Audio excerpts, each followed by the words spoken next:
कोई धन से ना परमात्मा मिलता है और ना गुरु मिलता है। वो कोई और गुरु होंगे जो तुमसे पैसा लेकर तुम्हारे पास में समय 2 घंटे का, आधा घंटा का दे देंगे। हमारे पास इतना समय भी नहीं हम आपको आधा घंटा दें। हम तो केवल आप सामने आए, श्री शिवाय नमस्तुभ्यम, क्योंकि हमारे शास्त्रों में ऐसा वर्णन आता है कि जब भजन का बल आपका और आपके गुरु का दोनों बढ़ता है तो गुरु केवल कृपा की दृष्टि ही कर देता है, तो कुछ मांगने की जरूरत नहीं पड़ती, अपने आप करने की। किसी का भला करना है, उसके लिए धन है आपके पास में कि नहीं है उसकी महत्वता नहीं। किसी का भला करने का मन में अगर भाव आ गया कि मुझे इस बच्चे की स्कूल की फीस जमा करना है, तो भगवान खुद व्यवस्था आपके पास करेगा। आपने मन में बना लिया कि मुझे इस व्यक्ति का इलाज करवाना है, इसके पास दवाई नहीं है, गोली नहीं है, भगवान स्वयं उसकी व्यवस्था करेगा। आपने मन ही नहीं बनाया किसी का भला करने का या भगवान का भजन करने का या स्मरण करने का और सोचा धन के बल पर मुझे भगवान मिल जाए या धन के बल पर मैं किसी का भला कर दूं, वो ठीक नहीं। सबसे मूल है आपका मन, आपका हृदय, आपका चित्त, आपकी वृत्ति। और भगवान शंकर को मानने वाले जितने भी शिव भक्त हैं, जो श्रावण के महीने में भगवान शंकर की आराधना कर रहे हैं, श्रावण के महीने में भगवान शंकर का भजन कर रहे हैं, श्रावण के महीने में शिव महापुराण की कथा को कोरबा छत्तीसगढ़ की पवित्र धरा से ऑनलाइन सुन रहे हैं, उनसे भी कहेंगे, जितने भगवान शिव के मानने वाले हैं वो अपने अंदर एक बात उठा लेना कि मेरे शंकर भगवान तुम्हारे धन से, संपदा से, तुम्हारी सत्ता से, तुम्हारे वैभव से, तुम्हारी दौलत से कभी भी मेरा शिव प्रसन्न नहीं होता। मेरा भगवान, तो तुम्हें जो निशुल्क 1 लोटा जल मिला है, बेलपत्र वृक्ष पर निशुल्क मिली है, और जल की धार और बेलपत्र एक चढ़ाकर आप बाबा को अपना बना सकते हो, शिव को अपना कर सकते हो। अब उसमें कोई आपका शुल्क नहीं लगा है। 1 लोटा पानी में आपका कोई शुल्क लगा है क्या?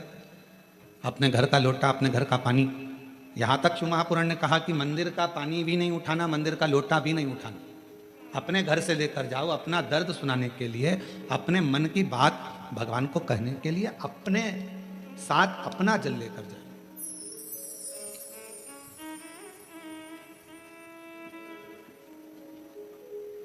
शिव महापुराण की कथा तो यहां तक कहती है कि भगवान की कोई भी स्तुति अगर आपको करना है तो अपने दिल में जो बात आए वो भगवान से कहो। किसी की पढ़ी पढ़ाई, किसी की सुनी सुनाई स्तुति भी हमको नहीं करना, खुद की स्तुति जो आपके दिल से निकल रही हो भगवान के लिए, उसको पुकारने के लिए, उसको बुलाने के लिए, वो स्तुति खुद करिए।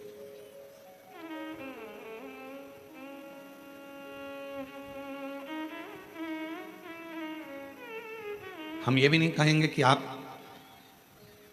हम जैसा विधान बताएं वैसा करो, या हम जैसा आपका दिल करे आप वैसा करिए। शिव को रिझाने के लिए कड़प एक ऐसा भील वन में रहने वाला, उसके पास में कुछ भी नहीं था, केवल उसने गांव के किसी व्यक्ति को पूजन करते देख लिया था और वो भी पूजन करना प्रारंभ कर दिया। पांव से तो उसने जलाधारी के आसपास में पड़े हुए फूल पत्ती को हटाया, मुंह में भरे हुए पानी को शिवजी पर चढ़ाया, जो उसके पास में मांस आदि था उसका भोग लगा दिया।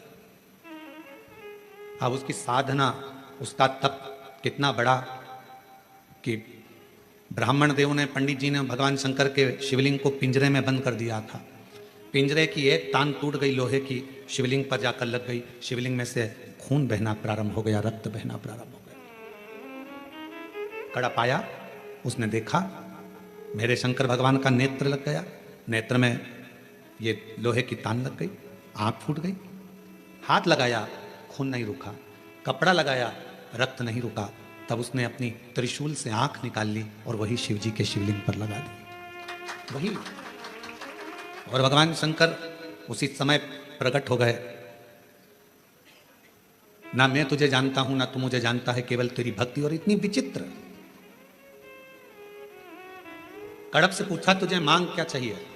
कड़प ने कहा बस इतना दे दीजिए कि संसार में रहने वाला कोई मनुष्य जिसको कुछ भी नहीं आता, आपका मंत्र भी नहीं आता, आपकी साधना भी नहीं आती, आपकी स्तुति भी नहीं आती, पूजन करने का तरीका भी नहीं आता, अगर वो आड़ी टेढ़ी भी पूजन करे, कैसे भी आपके मंदिर तक पहुंच जाए, बस आप जैसे मुझ पर कृपा करे हो ऐसी ही कृपा उस पर भी कर देंगे। ये कड़प ने मांगा।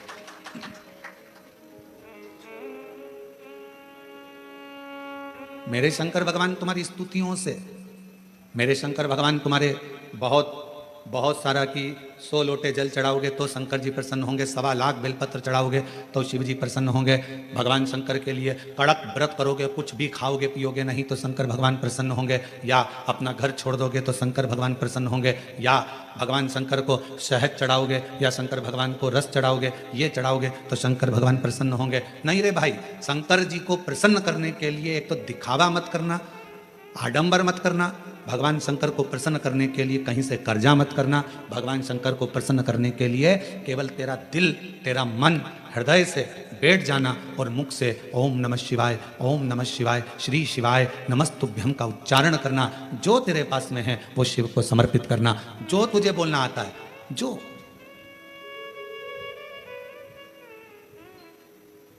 छोटा सा बच्चा तोतला बोलता है, माँ को अच्छा लगता है कि नहीं लगता है? बोलो, जम के बोलो, लगता है। छोटा सा बच्चा किसी से भी अगर तोतरी भाषा में बोलेगा सबको अच्छा लगेगा। तोतरा बच्चा, छोटा बच्चा गाली भी दे देगा तो सबको अच्छा लगेगा। वही बच्चा बड़ा हो जाए, बड़ा होने के बाद गाली बक दे तो लड़ाई हो जाए।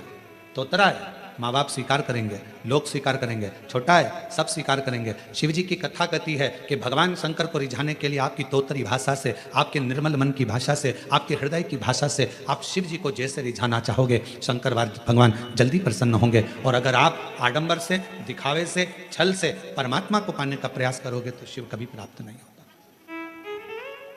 उसको पाने का तरीका ही सहजता है। निर्मल मन सो मोहि पावा, मोहि छल छिद्र कपट ना बाबा। भगवान को पाने का सबसे सुंदर तरीका है कि बस हृदय से उसको पुकार।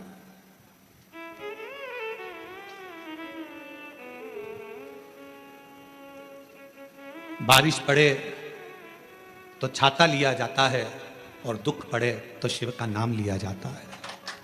केवल जब दुख आए, तकलीफ आए, कष्ट आए, परेशानी आए, थोड़ा सा भी जीवन में अगर लग रहा है कि हमारी कष्ट की जिंदगी चल रही है, हमारे परेशानी का जीवन चल रहा है, उस समय पर शिव नाम लेना प्रारंभ कर दो। श्री शिवाय नमस्तुभ्यम कहना प्रारंभ कर दो। धीरे धीरे उसका नाम उच्चारण करना प्रारंभ कर दो। घर के दरवाजे पर श्री शिवाय नमस्तुभ्यम लिख दो। गाड़ी पर, बंगले पर, दुकान पर, जायदाद पर उसका नाम लिख दो कि अब हमारे बस का नहीं है, लोग हमको तकलीफ दे रहे हैं, कष्ट दे रहे हैं, अब दुनिया हमारे से नफरत कर रही है, पर मेरे बाबा तू मुझे निभा लेना। पूरी जमीन, जायदाद, मकान, गाड़ी, खुद सब पर श्री शिवाय नमस्तुभ्यम लिख दो, उसके सुप्रत कर दो।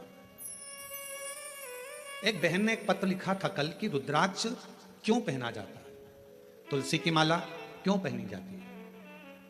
रुद्राक्ष पहनने का कारण क्या है, तुलसी की माला पहनने का कारण क्या है, क्यों रुद्राक्ष पहना जाए, क्यों तुलसी की माला पहनी जाए, उसका कारण क्या है।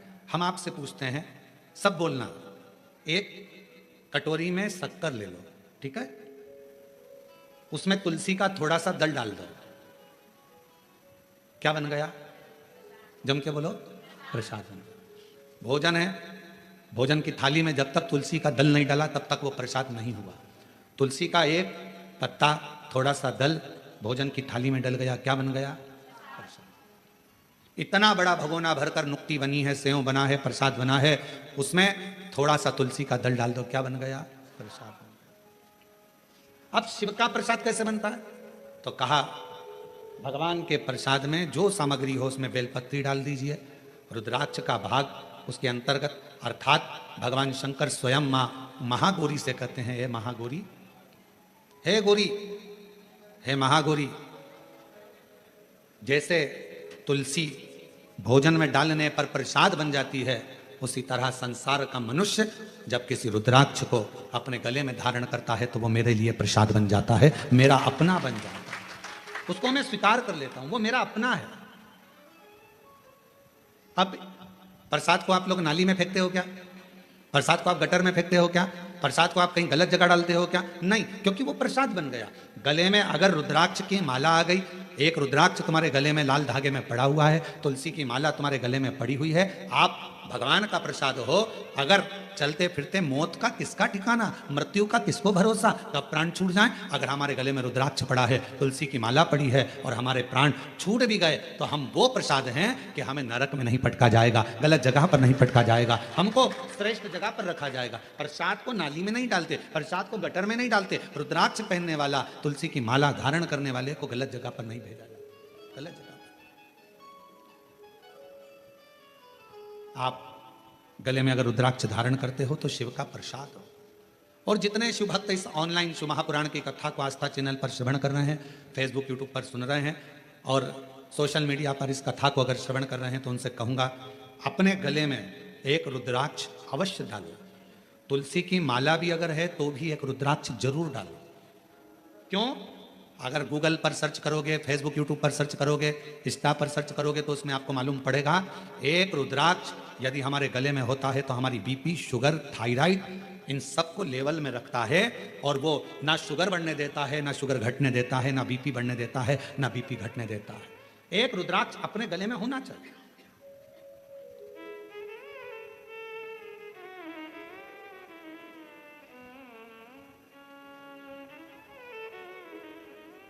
एक शिवा भगत की एक कथा आती है।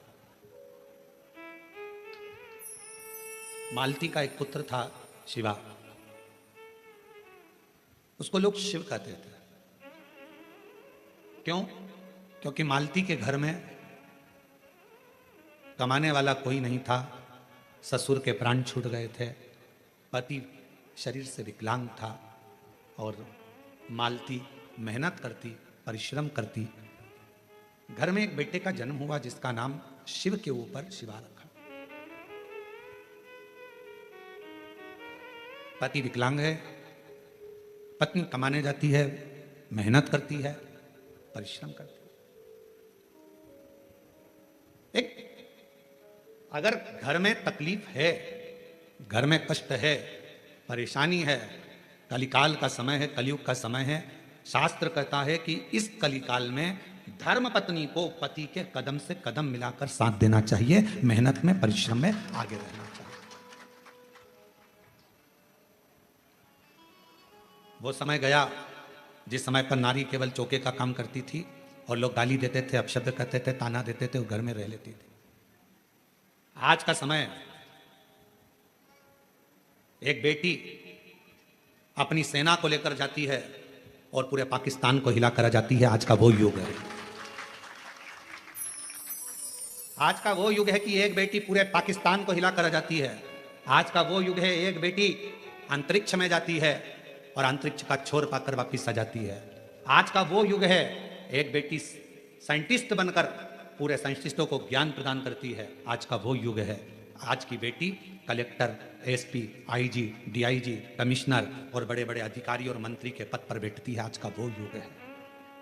वो गया समय, एक कलिकाल का समय, कलयुग का समय। और ये किसने दिया? कोई तुमसे पूछे कि एक स्त्री को आगे करने का अधिकार किसने दिया, तो तुम कह देना भगवान शंकर ने दिया। कहां? तारकासुर जैसा असुर सामने था, विदल उत्पल नाम के असुर सामने थे, महिषासुर सामने था और उस महिषासुर को मारने के लिए संपूर्ण जगत के देवता, 33 कोटि देवता सामने खड़े हुए थे। पर महिषासुर नहीं मरा। आखिरी में विदल उत्पल को मारने के लिए भी मां जगत जननी जगदम्बा को आगे करा गया और महिषासुर को मारने के लिए भी जगदम्बा को आगे करा गया। शंकर भगवान ने कितना सुंदर शब्द किया। पार्वती जी कहती हैं मैं आगे बढ़ूं, शंकर जी कहते हैं एक स्त्री पुरुष से ज्यादा बल रखती है, क्यों चिंता करती हो? एक लाइन आती है, तेरे भक्त जनों पर माता वीर पड़ी है भारी, दानव दल पर टूट पड़ो मां करके सिंह सवारी, सो सिंहों से तू बलशाली, अष्ट भुजाओं वाली, दुखियों के दुख लेने वाली, ओ मैया हम सब उतारे तेरी आरती। कितने सिंह? जम के बोलो जरा, फिर से लाइन बोलो। सो सिंहों से बलशाली, अष्ट भुजाओं वाली, दुखियों के दुख लेने वाली। 100 सिंहों से तू बलशाली है जगत जननी, 100 सिंहों से। आप जरा विचार करिएगा, किसी व्यक्ति को अगर संबोधित किया जाता है ये तो शेर है, मतलब वन ओनली एक, और बहू को सम्मानित किया जाता है 100 पे भारी है। बोलो सही है कि गलत है? एक व्यक्ति को संबोधित किया जाता है वन ओनली, शेर है। और अगर स्त्री को संबोधित किया जाता है तो कभी कभी सास भी कह देती है मेरी बहू तो 100 पे भारी। किसकी सुने? 100 पर भारी। इतनी बोलती है, इतना बोलती है कि 100 लोग बोले इतना बोलती है, इतना तेज है, इतनी तेज पूरा मार्केट करके गाड़ी उठाए भुड़ भुड़ करके जाए पूरा मार्केट करके 100 पर भारी। बोलो बोलो सत्य है कि गलत है? संबोधन अब किसी व्यक्ति के लिए ये तो शेर है, शेर ओनली वन, और वो 100 पूरी 100 भारी है। 100 सिंहों से बलशाली, अष्टभुजाओं वाली, दुखियों के दुख ओ मैया हम सब उतारे तेरी आरती। अब 100 सिंहों के बराबर उसमें बल है। शंकर भगवान आज के युग में, कलयुग में अगर स्त्रियां नारियां आगे आकर कार्य कर रही हैं, स्त्रियां आगे बढ़ी हैं, तो इसमें सबसे बड़ा योगदान, सबसे बड़ी कृपा मेरे देवादिदेव महादेव की है, जिन्होंने पार्वती जी को आगे करा। मां जगदम्बा को आगे करा। तू असुरों को मार सकती है, तू भद्रकाली बन सकती है, तो कुष्मांडा बन सकती है, तो स्कंदा बन सकती है, और एक समय ऐसा आए तो तू अन्नपूर्णा भी बन सकती है। याद करिए जब पूरा विश्व भूख से बिलख रहा था, पूरा विश्व, अकाल पड़ गया पूरी सृष्टि में, तड़पने लगे लोग, पक्षी मरने लगे, पशु मरने लगे, मानव मरने लगे, कुछ नहीं बचा। शिव अखंड समाधि में डूबे हुए थे और शंकर भगवान अखंड समाधि में थे। देवता आए शिव जी से प्रार्थना करने के लिए, शिव जी उठते नहीं। ब्रह्मा जी आए, शिव जी उठते नहीं। इंद्र आए, शिव जी उठते नहीं। अखंड समाधि में लगे भगवान देवादिदेव महादेव, उठने का नाम नहीं, नेत्र बंद, क्या हो रहा है मालूम नहीं। पर पार्वती माता से रहा नहीं गया, सूचना मिली पूरा ब्रह्मांड हिल रहा है, सब भूख और प्यास से तड़प रहे हैं। तब मां अंबा जगदम्बा माता पार्वती ने विचार करा, मेरे बच्चे, ये संसार के लोग भूख से तड़प रहे हैं। तब मेरी मां अंबा जगदम्बा जी ने तुरंत अन्नपूर्णा का रूप धारण करा, भूमि पर चरण रखकर धान उत्पन्न किया, धान उत्पन्न किया, और चरण रखकर धान लेकर मेरी मां थोड़ा सा अन्न का भाग लेकर, जो मेरी अन्नपूर्णा माता ने जीवों का भरण पोषण करना प्रारंभ करा, तो माता जी को अन्नपूर्ण सदा पूर्ण शंकर प्राण वल्लभ है। भगवान शंकर की प्रिया मां जगत जननी पार्वती जी जगत का भरण पोषण करने वाली हो गई। भगवान शिव के नेत्र खुले, शंकर भगवान के नेत्र खुलते से ही उनको भी, जब बहुत हजारों वर्ष की तप साधना कर ली, तो उठते से ही कुछ भूख से भाव में आई, भोजन का भाग मांगने के लिए स्वयं अन्नपूर्णा के दरवाजे पर चले गए। स्वयं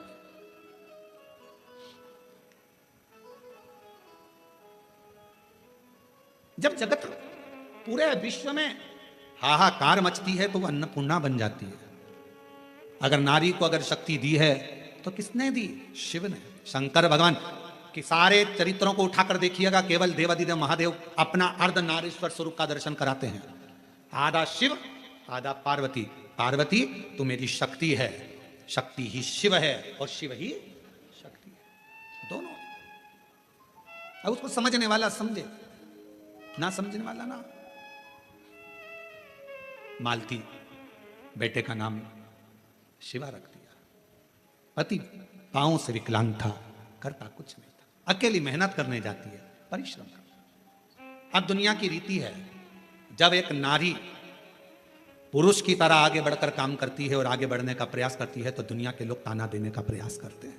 उसका विल पावर कमजोर कैसा करा जाए, उसको तोड़ा कैसे जाए, उसको झुकाया कैसे जाए, उसको अंदर से तोड़ने का प्रयास करते हैं। पर जितनी भी मेरी बेटियां इस कथा को सुन रही हैं, जितनी मेरी जीजियां इस कथा को सुन रही हैं, जितनी मेरी माताएं इस कथा को श्रवण कर रही हैं, दुनिया का कोई व्यक्ति तुम्हें कितना भी ताना दे दे, कितनी भी गाली दे दे, तुम्हारे ऊपर कितना भी अपशब्द कह दे, तो भी अंदर से टूटना मती, दमदारी से चलते रहना, आगे बढ़ते रहना। तुम्हारा कर्म तुम्हारा जवाब देगा, तुम्हारा कर्म तुम्हारा जवाब देगा। तुम तो बढ़ते चलो, हाथी की अलमस्तता में आगे बढ़िए, कुत्ते पीछे चिल्लाते रहेंगे। कुत्तों की वो औकात नहीं होती जो सामने आकर भोग दें, कुत्ता हमेशा पीछे ही भोगता है। तुम अपनी अलमस्ती में चलो मेरी बहनों, तुम अपनी अलमस्ती में चलिए मेरी जीजियों, अपनी लगनता, अपनी कर्मता। मैं मेहनत करूंगी, पढ़ाई करूंगी, परिश्रम करूंगी, मैं आगे बढ़ूंगी। लोग ताना देंगे, अपशब्द कहेंगे, गालियां देंगे, आपके बारे में आड़ा तिड़ा विचार रखेंगे, पर आप एक हाथी की तरह बढ़ते चले जाना, क्योंकि कुत्ता पीछे ही भोगता है, हाथी के सामने नहीं आ पाता। कुत्ते का काम है पीछे भौंकना, वो हाथी के सामने नहीं आ पाता, क्योंकि कुत्ते को भी मालूम है कि हाथी के पांव में वजन है, सामने आऊंगा तो दुमस देगा, इसलिए कुत्ता केवल पीछे ही भौंकता है, उसकी वहीं तक सामर्थ्यता है।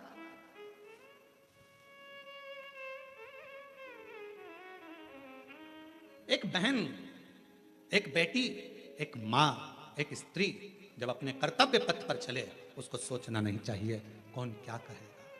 आग लगे बस्ती में, मस्ती में, क्या किसको रोइए सोइए, कौन कहेगा, क्या बोलेगा, बोले।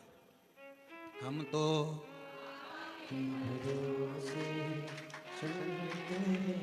हम तो बाबा के भरोसे चलते हैं, ये दुनिया वाले जलते हैं, ये दुनिया वाले जलते हैं, डमरू वाले के भरोसे चलते, काशी वाले के भरोसे चलते। अपनी मस्ती में मेरी बहनों, मेरी जीजियों, मेरी बेटियों, अपनी मस्ती में अपने कर्तव्य पथ पर आगे बढ़ो। गली गली में कुत्ता मिलेगा, क्या हाथी सबसे भिड़ता है? बोलो बोलो, जम के बोलो। गली गली में कुत्ता मिलेगा, क्या हाथी सबसे भिड़ता है? नहीं। हाथी को मालूम है ये भौंकता रहेगा, अपन बढ़ते रहेंगे, फिर अगले गांव जाएंगे, फिर अगली जगह जाएंगे, फिर चिल्लाएंगे। इनका फर्ज है चिल्लाना, क्योंकि पैदा ही इसलिए हुए हैं कि इनको चिल्लाना ही है। अपना कर्म, अपना कर्तव्य, अपने को आगे बढ़कर जाना, अपना कर्तव्य, आगे बढ़ते चलो, बढ़ते चलो। शिव कथा कर रही है। मालती ने विचार करा कि घर को चलाना है, बेटे का जन्म हुआ है, बेटे का नाम शिवा रखा है। शिव कहती है माँ। धीरे धीरे बच्चा एकांत रहने लगा, समय बीता। एक दिन माँ काम में लगी रहती, बच्चे को घर में जब भरण पोषण का कुछ ना पड़ा, कुछ भी। जिस जगह पर माँ काम करती थी उसी जगह पर उस बच्चे को काम पर लगा दिया और कह दिया मेरा स्वास्थ्य ठीक नहीं, सेठ जी मैं आपकी दुकान पर आपके घर पर कार्य करने नहीं आ सकती, अब मेरा पुत्र है। ये कथा कोई पुरानी नहीं, इसी कलयुग की है, इसी कलयुग। आपके यहाँ ये मेरा पुत्र आएगा। छोटा सा लड़का, 9 वर्ष की उसकी आयु, सेठ जी के घर कार्य करने जाता तो सेठ जी का गांव बहुत दूर था, वहां से आता, बेटे को भय लगता, डर लगता, क्या करे। माँ के पास आकर बोला माँ, सेठ जी कभी रात्रि को छोड़ते अकेले जंगल में आने में मुझे भय लगता है। माँ कहती क्या भय? हाथ पकड़ा बेटे का माँ ने, शंकर भगवान के शिवालय में लेकर गई, शिव जी के गले में पड़ी हुई रुद्राक्ष की माला निकाली, माला निकालकर बेटे के गले में डाल दी और कह दिया केवल तू अकेला नहीं, तेरा महादेव तेरे साथ चलेगा, हर पल हर घड़ी हर क्षण रहेगा। और मालती की कथा कहती है, भगवान शंकर का चरित्र कहता है, रात्रि के समय पर बेटा शान से धड़क बेधड़क चलकर आता था। एक समय कोई प्रेत सामने से, कोई प्रेत पेड़ पर से लटकता हुआ दिखा। इस बालक को भय ना लगा, इसने हाथ जोड़कर प्रणाम कर कर कहा तुम कौन हो? कौन हो? कहा मैं प्रेत हूं, अधोगति में मरा हुआ हूं, मेरी गति नहीं, मेरी मुक्ति नहीं। तो फिर आपका मोक्ष नहीं हुआ तो मेरे जैसे मनुष्य को आपकी वाणी क्यों सुनाई दे रही है? प्रेत का शब्द एक एक शिव भक्त के हृदय में बैठना चाहिए। इस प्रेत के शब्द को, प्रेत कहता है मैं मनुष्य जैसी वाणी नहीं बोल सकता था, प्रेत कहता है मैं आपसे बात नहीं कर सकता था क्योंकि मैं प्रेत हूं, पर आप रोज प्रतिदिन रुद्राक्ष की माला को धारण कर कर यहां से निकलते हो। आपके जाने के बाद आपके चरण की जो रज है, धूल, वो उड़ती है, पेड़ों की पत्ती पर जाती है, वो हवा में मुझे मिलती है। उसके कारणवश मुझे थोड़ा सा बल मिला है जिससे मैं बोल भी सक रहा हूं और आपसे बात भी कर सक रहा हूं। ये मुझे बल मिला है। क्या चाहते हो? क्या चाहते हो? बस एक निवेदन है, कभी मौका मिले तो इस पथ से आपसे निवेदन है कि आप इस पथ से जाना बंद ना करिएगा। जब भी मौका मिले इस पथ से जरूर जाइएगा। उस शिवा पुत्र ने कह दिया मैं जरूर जाऊंगा। निकलते रहे, निकलते रहे, निकलते रहे, निकलते रहे, निकलते रहे, उसी पथ से निकलते रहे। एक दिन वो प्रेत योनि से छूट गया, देव योनि में आ गया। कानों में कुंडल धले थे, सिर पर मुकुट पहना था, गले में हार पहना था, सुंदर पीतांबर पहना हुआ था और सुंदर हाथ में एक शस्त्र लिया हुआ था। हाथ जोड़कर खड़ा हो गया, आज मैं प्रेत योनि से मुक्त होकर देव योनि में आ गया, ये आपकी कृपा है। उस शिवा पुत्र ने कहा मेरी कृपा कैसे? मैंने तो कुछ करा ही नहीं, बस आपके गले में पड़े हुए रुद्राक्ष को पहनकर आप जाते थे और आपके रज से मैं कृतार्थ होता चले गया, मेरा उद्धार होता चले गया। उस प्रेत ने जो कहा, कितनी सुंदर बात कही। अगर रुद्राक्ष पहनकर कोई संसार का मनुष्य किसी मार्ग से निकल कर जाता है तो ना जाने कितने कितने प्रेतों का और जीवों का कल्याण करते करते जाता है। सांसारिक मनुष्य की तो बात ही दूसरी है। और शंभु शरण मांगो दुख काटो दया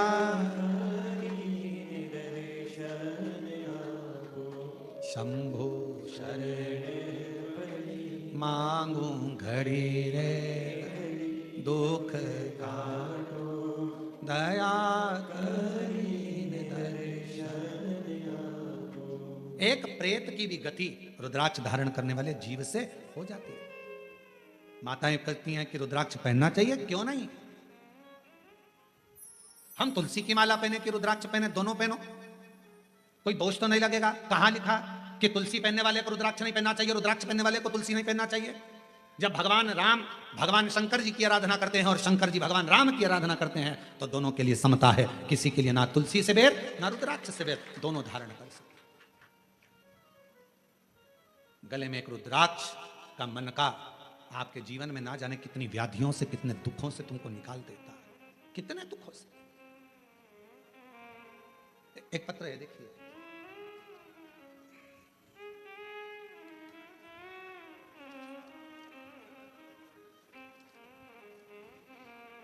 रुक्मणी पटेल, शिव नारायण पटेल, ग्राम रामपुर, जिला कोरबा,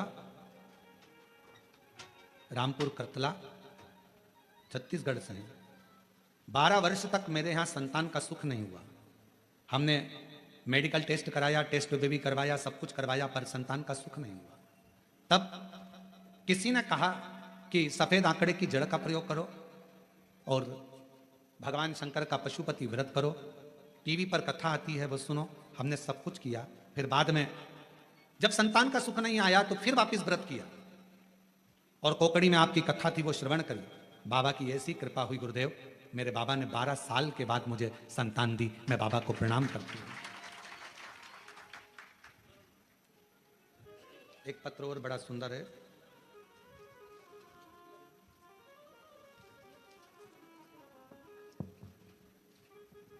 एक रुद्राक्ष के जल की क्या महत्वता है इस पत्र में देखिए। मेरा नाम श्रीमती रितु डिक्सेना, ग्राम हरदी बाजार में रहती हूँ। हरदी बाजार की पुत्रवधू हूँ। बाबा,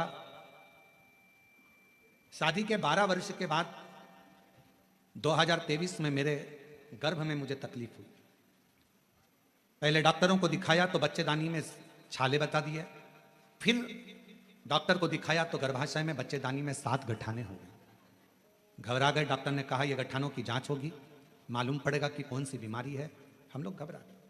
तब किसी ने कहा कि सीहोर जाकर अगर वहां का रुद्राक्ष लाया जाए, और सीहोर गए। वहां से आकर गुरुजी हमने पशुपति व्रत भी किया, रुद्राक्ष को पानी में गलाकर उसका जल पीना प्रारंभ करा। और फिर 29/5/2025 में हम बिलासपुर में फिर चेकअप कराने के लिए गए। बाबा ने ऐसी कृपा कर दी, कोई ऑपरेशन करने की जरूरत नहीं पड़ी और बाबा की कृपा से मेरी पूरी रिपोर्टें नॉर्मल आ गई, जिन रिपोर्टों को मैं अपनी फाइल में भी लगाकर लाई हूं कि मेरी सारी रिपोर्ट बाबा ने नॉर्मल कर दी। शिव शिव है, शंकर शंकर है, शिव शिव है। एक रुद्राक्ष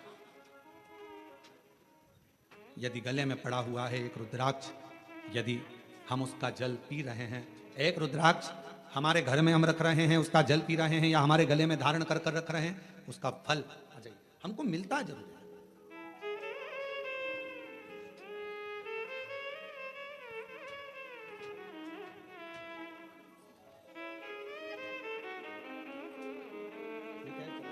इसको हो गया था, ठीक है। आप ही को तकलीफ हो गई थी, बच्चादानी में 7 गठाने हो गई थी और छाले पूरे बच्चादानी में हो गए थे। डॉक्टर की कृपा, भगवान शिव की करुणा और साथ में शिव की उदारता से रुद्राक्ष के जल से आज पूरी बच्चेदानी की गठाने भी गल गई, छाले भी समाप्त हो गए और शिव की कृपा। और तेरी कृपा का क्या है भरोसा, कब किस पर हो जाए जरा पर कर दो, जरा सी हम पर कर दो। तेरी कृपा का क्या है भरोसा, कब किस पर हो जाए जरा सी हम पर कर दो, जरा सी हम पर कर दो। जिस पर भी हो गई तेरी कृपा करुणा वो भव पार हुआ, भव पार हुआ। पापी हो चाहे जितना उसका भी बाबा उद्धार हुआ, उद्धार हुआ। गिद्ध अजामिल गणिका जैसे तेरे मन को भा जरा सी हम पर कर दो, जरा सी हम पर कर दो। तेरी कृपा का क्या है भरोसा, कब किस पर हो जाए जरा सी हम पर कर दो, जरा सी। हम पर कर दो। शिव कृपा, शिव करुणा, एक छोटा सा रुद्राक्ष गले में पड़ा रहने, डले रहने, कितनी कितनी तकलीफों से, कितने कितने दुखों से, कितने कितने कष्ट से वो रुद्राक्ष आपको निकाल देता है, कितने कष्ट से। शिव महापुराण की कथा करेंगे, शंकर भगवान की भक्ति,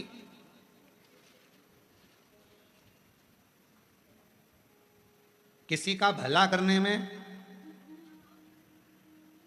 और भगवान शंकर का भजन करने में धन मूल नहीं, मन मूल है। मन, आप कितना भजन करते हो, धन से भगवान कभी प्रसन्न नहीं हो सकता। धन से भगवान कभी प्रसन्न नहीं हो सकता, आडंबर से भगवान कभी प्रसन्न नहीं हो सकता। क्या था माता पार्वती जी के पास में, जिस समय मां पार्वती जी की अवस्था 6 वर्ष की हो गई और मां पार्वती जी अपना भवन छोड़कर वन में चली गई अपनी सहेलियों के साथ, एक गुफा में प्रवेश कर गई माता पार्वती जी। छोटी सी गुफा में रहकर माता पार्वती जी ने तप साधना प्रारंभ कर दी। क्या था पार्वती जी के पास में, ना मां पार्वती जी हिमालय राज की नगरी से ना पात्र लेकर गई थी, ना पूजन का कोई सामान लेकर गई थी। कोई वस्तु माता पार्वती जी लेकर नहीं गई। अपने पिता के घर से गई तो खाली हाथ गई, अपनी सहेलियों के साथ, सखियों के साथ गुफा में बैठकर भगवान का तप करने बैठ गई। जब पार्वती जी ने देखा कि मैंने हजारों समय निकाल दिया, वर्ष निकाल दिया, शिव जी प्रसन्न नहीं होते, शंकर भगवान सामने आते ही नहीं। और आपको पहले भी कथा में कहा, तप से भगवान को प्रसन्न करना कोई साधु, कोई सन्यासी, कोई तपस्वी, कोई साधक, कोई उपासक तप से भगवान को प्रसन्न कर सकता है। योग से, साधना से भगवान को कोई तपस्वी साधक प्रसन्न कर सकता है। आप और हम तो कलयुग में रहने वाले हैं। आप तब करते हो क्या? आप करते हो तो बात दूसरी, हमसे तो नहीं बन पाता। हमसे तो केवल एक ही काम बनता है, सारी समस्या का हल जल। तब हमसे भी नहीं बनता। कोई हमसे कहे तुम साधना में बैठते हो, नहीं साहब, हम तो एक ही काम करते हैं, जय सुबह से लेकर शाम तक जितना समय मिलता है, श्री शिवा नमस्तु, श्री शिवाय नमस्तु। फिर कोई पूछे आपने क्या खाना छोड़ दिया, आप क्या फलार करते हो, तो हम जहाँ रुके हुए हैं वहाँ आकर हमारी जीजियों से पूछना, जो प्रसाद बनाती हैं उनसे पूछना क्या व्रत रखते हैं? नहीं, भोजन करते 2 रोटी सुबह, शाम को 1.5 रोटी, इससे ज्यादा नहीं। भजन का बल, स्मरण, अपनी भक्ति। और छत्तीसगढ़ आते हैं तो चावल जरूर खाते हैं, वो जरूर खाते हैं। बाकी की जगह पर अगर कथा करने जाते हैं तो अपना सुबह का 2 रोटी है, शाम की 1.5 रोटी है, चावल प्रसाद भी नहीं लेते। कोई बाजार का तुम्हारा मीठा मीठा कुछ आप पूछिएगा, जो प्रसाद बनाते हैं कोई मीठा मीठा बाजार का नहीं, कोई चीजें नहीं, केवल साधारण भोजन, बाबा का भजन और आनंद। इससे ज्यादा क्या करना? भक्ति करो, भजन करो, स्मरण करो, कीर्तन करो, मंत्र जाप करो, श्री शिवाय नमस्तुभ्यम जपते जपो। जितना भजन कर सकते हो उतना करो, जितना मंत्र जाप कर सकते हो उतना।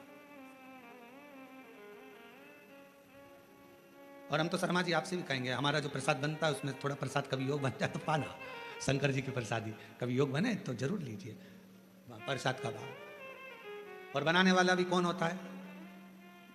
माताएं तो रोटी सेकती हैं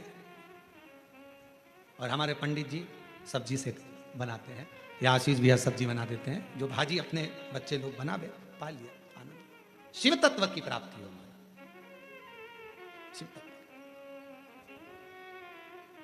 ना हमसे तब बनता, और हमें हमें भरोसा है आपसे भी नहीं बनेगा। आपसे कोई कहते पेड़ के नीचे बैठी रहे, सिर पे पल्लू लेके बैठी 4 घंटे, तो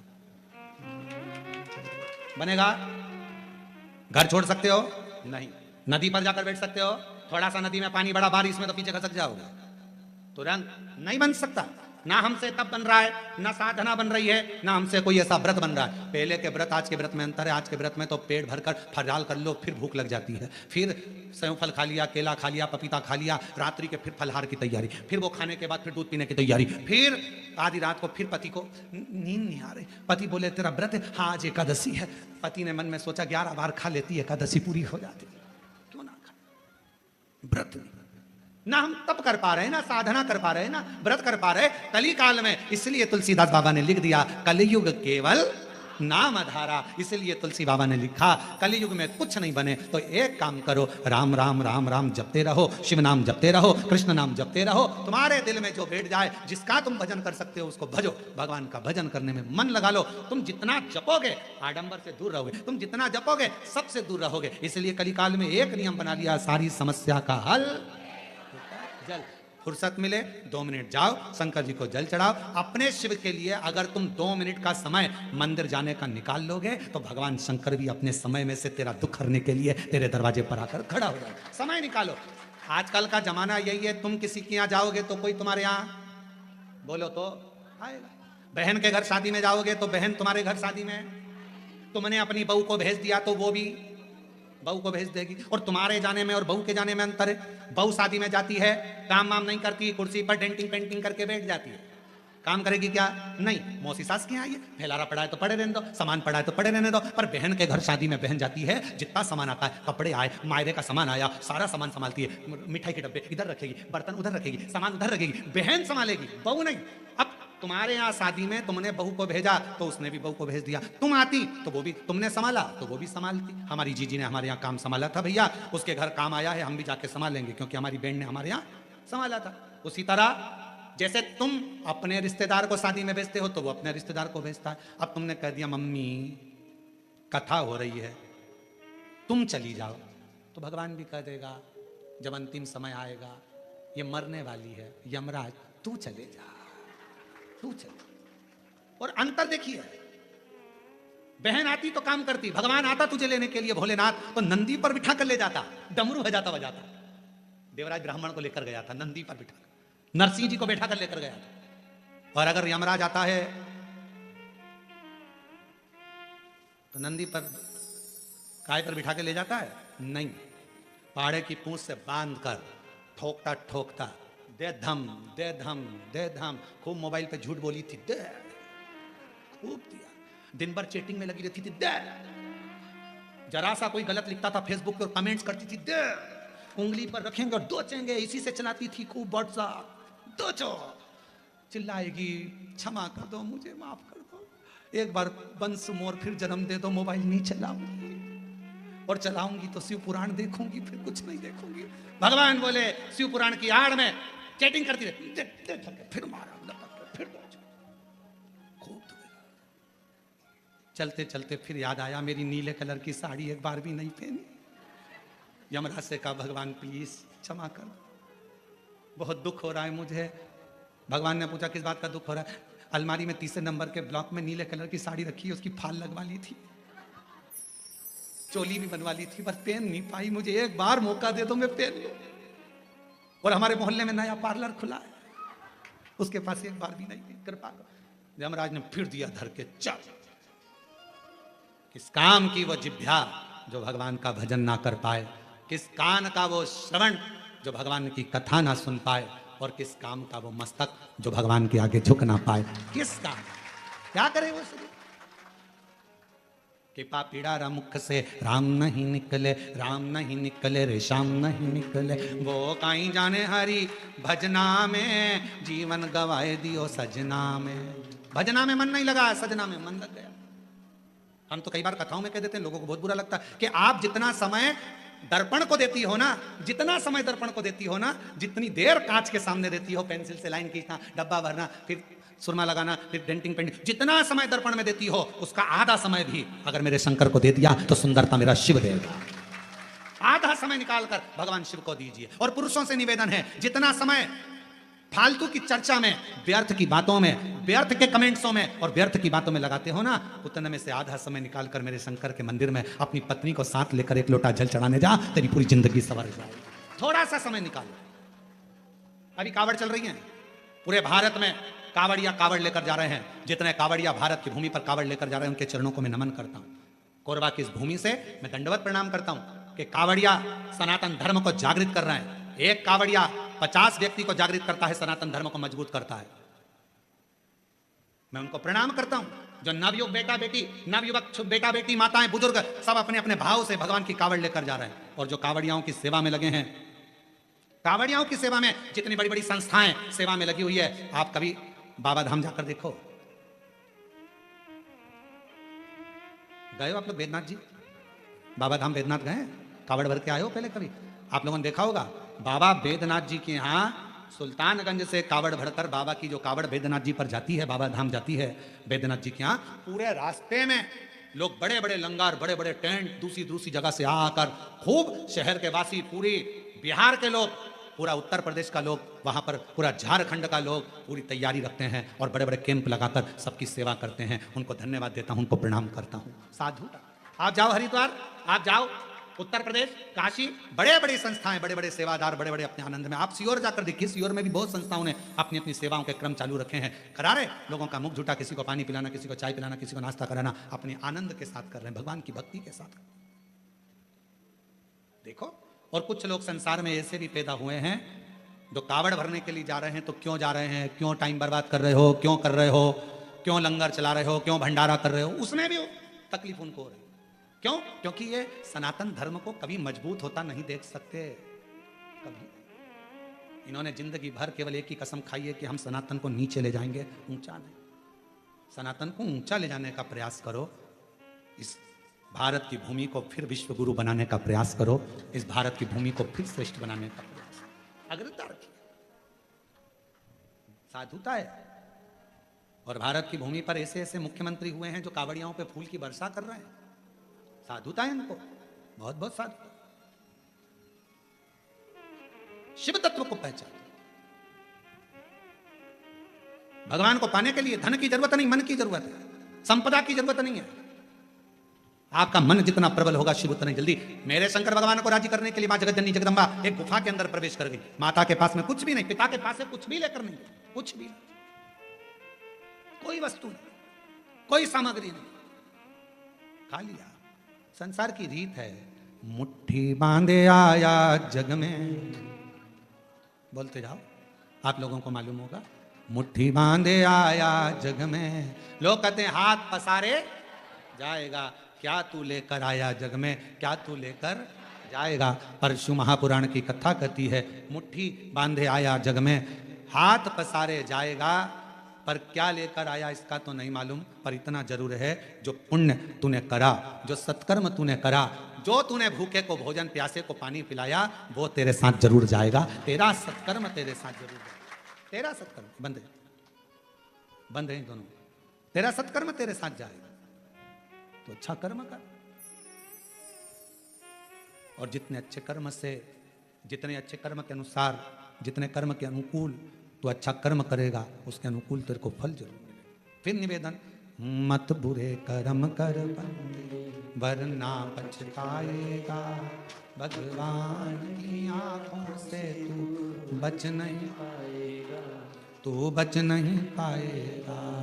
अरे ओ अज्ञानी मत करना दानी, अरे ओ अज्ञानी मत करना, तेरे कर्म का फल भी तू ही पाएगा, जैसा किया तूने तेरे आगे आएगा।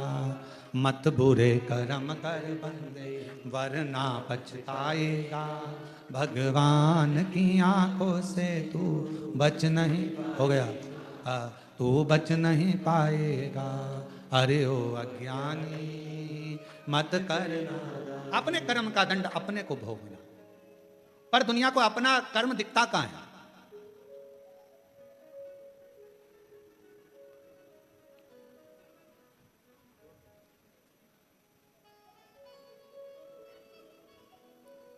एक स्मरण में नहीं आ रहा है शिवलिंग का।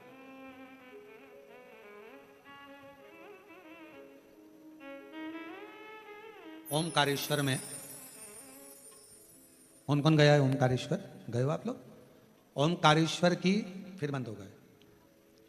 ओमकारेश्वर की जब आप परिक्रमा करेंगे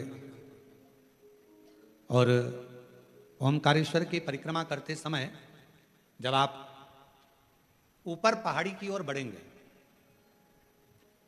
ओमकारनाथ जी की पहाड़ी की ओर बढ़ेंगे, एक गौरी केदार मंदिर आता है, गौरी शंकर मंदिर। ये गौरी केदार या गौरी शंकर मंदिर का स्मरण होगा तो कभी बहुत प्राचीन मंदिर है, बहुत प्राचीन मंदिर, बहुत प्राचीन। जितने भी लोग ओमकारेश्वर जाएं तो वहां जरूर परिक्रमा मार्ग में ऊपर की ओर जाकर दर्शन करें। परिक्रमा मार्ग बहुत प्राचीन है, कई शताब्दियों पुराना, बहुत प्राचीन, बहुत प्राचीन। वहां एक शिवलिंग है, लगभग 5.5 से 6 फीट की हाइट का, काले पशाण का है, बहुत बड़ा है, बहुत बड़ा।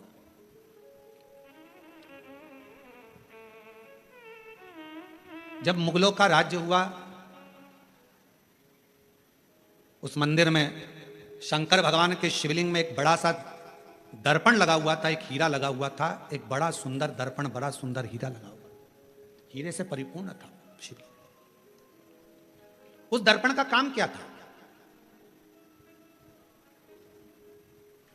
उस दर्पण का क्या काम था? उस दर्पण का केवल एक काम था, उस हीरे का एक काम था, जो उसके सामने आता था उसका पुराना जन्म और आने वाला जन्म, वो दर्पण, वो हीरा बता देता था कि अगले जन्म में क्या था, इसने क्या कर्म करा था, और इस जन्म में भोगने के बाद जो अगला जन्म पाएगा उसमें क्या करेगा। वो दर्पण जो शंकर भगवान के शिवलिंग पर जो हीरा लगा हुआ था वो बता देता था। अब उस समय पर जिन मुगलों का राज्य था वो उस मंदिर में गए और उस मंदिर में जाकर उन्होंने जैसे ही उस राजा को मालूम पड़ा, नवाब को मालूम पड़ा, उसने कहा जरा जाकर देखता हूं, देखूं जरा। और नवाब गया, राजा गया, उसने भगवान शंकर के शिवलिंग के सामने जो हीरा लगा था, दर्पण लगा था, उस हीरे को, उस दर्पण में अपना प्रतिबिंब देखा। उस दर्पण में, उस हीरे में उसने अपना प्रतिबिंब देखा। और जो उसने प्रतिबिंब देखा, प्रतिबिंब देखते ही उसने देखा मेरा पूर्व का जन्म इतना बुरा था और आने वाला जन्म मेरा उससे भी ज्यादा बुरा होगा।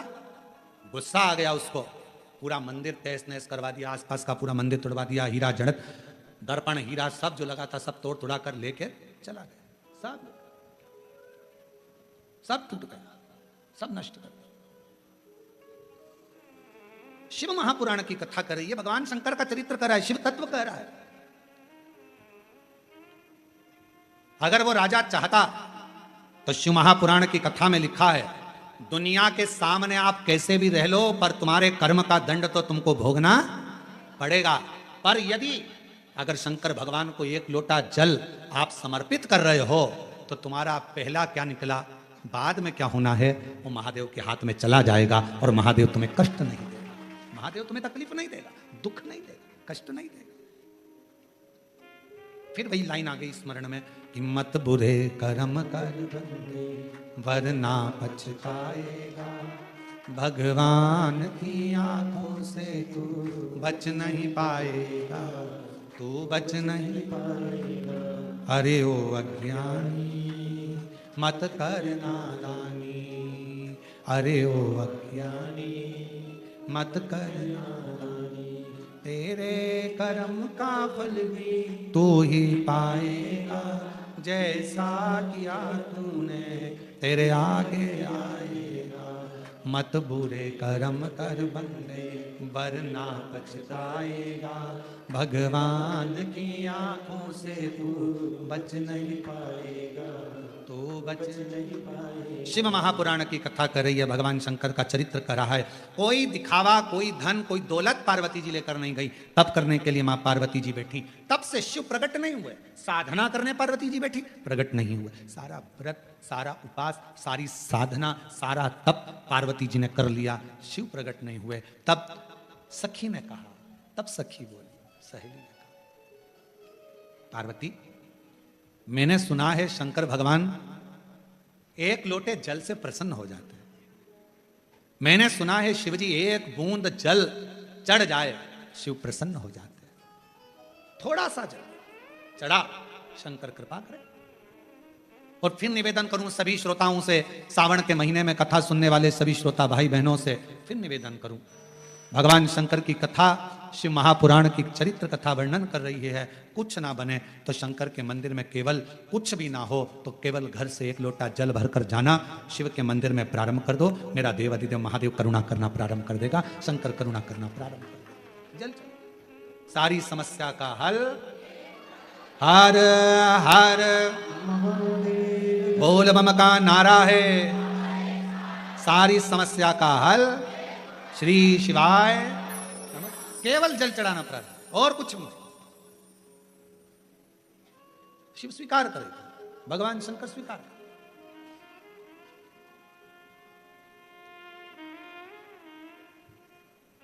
शिव कथा कर रही है।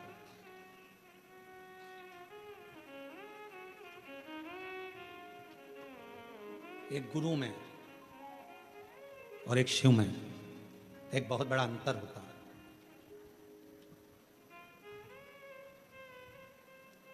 कभी कभी जैसे माता पार्वती जी को उनकी सहेली गुरु बन गई, कभी कभी कोई बेस्ट फ्रेंड, कोई अच्छी सहेली, कोई अच्छा दोस्त जो सत्संग में लगा रहने वाला है, संकीर्तन में लगा रहने वाला है, भगवान से जुड़ा हुआ हो, गुरुओं से जुड़ा हुआ हो, कभी कभी वो भी गुरु बनकर ज्ञान दे जाता है।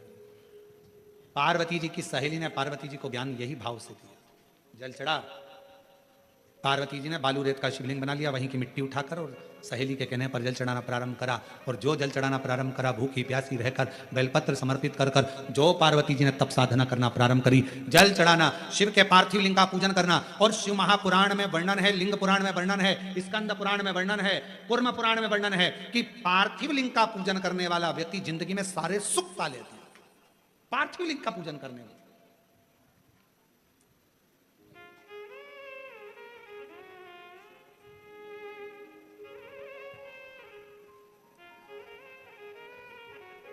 एक माता जी ने एक प्रश्न किया, गुरु जी हमारे यहां से नदी बहुत दूर है और हमारे घर में कोई पेड़ पौधा भी नहीं है, तो हम वो भगवान का चढ़ा हुआ जल, भगवान पे चढ़ा हुआ पंचामृत कहां समर्पित करने जाए? हमने कहा कि मिट्टी तो है तुम्हारे घर में, तो कहा मिट्टी तो है। हमने पूछा कितनी मिट्टी मिल जाएगी? उन्होंने कहा गुरु जी ये तुम जितनी बोलो, 1 तगाड़ी 2 तगाड़ी 10 तगाड़ी, जितनी मिट्टी बोलो उतनी मिल जाएगी। हमने कहा तुम्हारे यहाँ पर बड़ा सारा थाल है? हाँ। थाल भर के मिट्टी ला सकते हो? हाँ। हमने कहा लेकर आना। हम जहाँ ठहरे हुए थे वह थाल भर कर मिट्टी लाए। एक बड़ा सा आरती करते ना हमारे शर्मा जी, वो आरती करने के लिए भी थाली नहीं लाए, थाल लाए। अब इतना बड़ा थाल देखा आप लोगों ने? देखा कि नहीं देखा? कहाँ है वो थाल? कहाँ? अच्छा रखा, देखा तो है ना तुम लोगों ने आरती के समय पे, या फिर शाम को आएगा आरती में, तुम देख लेना है। हमारे यहाँ ये महाकाल सेवा समिति व भक्त मंडल है ना, ये छोटा मोटा मंडल नहीं है, ये हर चीज़ बड़ी करता है। तो यहाँ ये आरती की थाली भी छोटी नहीं लाया, ये आरती की थाली भी बड़ी लाया, और ऐसी मोटी थाली इतनी बड़ी। अब आरती करने वालों से हम उनका हाथ देखते हैं तो कई बार हमें सोचने में आता है पकड़ भी पा रहे हैं कि ना पकड़ पा रहे हैं राम जी। अब मोटी सारी थाली, अब इतने बड़ी थाल लिया है। हमने कहा इसको मिट्टी से भर ला। अब मिट्टी से भरकर लिया। अब मिट्टी से भरकर लाई, हमने उसको बीच का जो भाग था उसमें थोड़ा सा चंदन अगर तगर डालकर सुंदर बढ़िया उसको चंदन का छींटा देकर, दही आदि मिलाकर, घी मिलाकर उसका शिवलिंग बीच में बना दिया। अब जैसे ये थाली और मिट्टी से भरी, बीच में शिवलिंग बना दिया। शिवलिंग बनाकर वहीं उंगली से जलाधारी बना दी। अब हमने कहा इस पर जल चढ़ा। पानी दिख रहा है कहीं पर कि नहीं गुरुजी? दूध चढ़ा कहीं दिख रहा है गुरुजी? नहीं गुरुजी। दही चढ़ा कहीं दिख रहा है? शहद दिख रहा है? घी दिख रहा है? नहीं। फिर पानी चढ़ा, कहाँ गया वो शहद? कहाँ गया वो दल? कहाँ गया वो दूध? सब जो थाली में मिट्टी भरी थी सब उसने सोख लिया। शिवलिंग बीच में वैसा की वैसा ही रह गया। और अब उसे विसर्जन कहाँ करे? तो 1 लोटा जल डालना, बाद में पूरा शिवलिंग विसर्जन हो जाएगा। उस मिट्टी को किसी गमले में ले जाके डाल देना। शंकर भगवान अपनी अलमस्ती के आनंद में, पार्थिव पार्थिव होता, पार्थिव पार्थिव। 23 जुलाई को आप लोग जब बाबा का अभिषेक करें, शाम के समय 7 बजे से 8 बजे तक आप और हम बैठेंगे। ऑनलाइन अभिषेक चलेगा श्रावण के महीने का। पार्थिव अभिषेक करते समय शाम को जब 8 बजे विसर्जन का समय आए, आपका मन पड़े दूसरे दिन विसर्जन करो, आपका मन पड़े रात्रि में शाम के समय जब अभिषेक पूर्ण हो जाए, विसर्जन का जब मंत्र बोल दिया जाए, आप विसर्जन करें। शिवरात्रि का दिन एक ऐसा दिन होता है कि शिवरात्रि की रात्रि को 4 पहर में 4 बार कई भक्त शिवलिंग का निर्माण करते हैं, 4 बार विसर्जन करते हैं, 4 बार शिवलिंग का निर्माण करते, 4 बार विसर्जन करते, 4 बार शंकर की आराधना में डूबे रहते हैं। पूरी रात शिव की आराधना चलती रहती है, पूरी रात साधना में। और पढ़िएगा शिव महापुराण में सारे लेख आपको मिलेंगे। साथ वहां बैठकर बाबा को सावन का महीना और शिव महापुराण की कथा दिल से बाबा को प्रार्थना करिए, विनय करिए।